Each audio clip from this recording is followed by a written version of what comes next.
নদীর ওপার থেকে এবারে নৌকা চলে যাচ্ছে, নৌকায় চড়ে যেতে হবে, নদীর ওপারে যাব।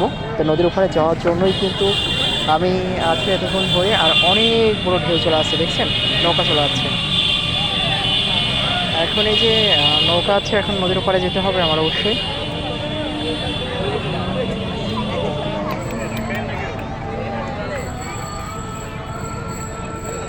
এই নৌকা থেকে সবাই নামছে এখন, নৌকা ছেড়ে দিবে, নৌকাতে আমিও উঠবো।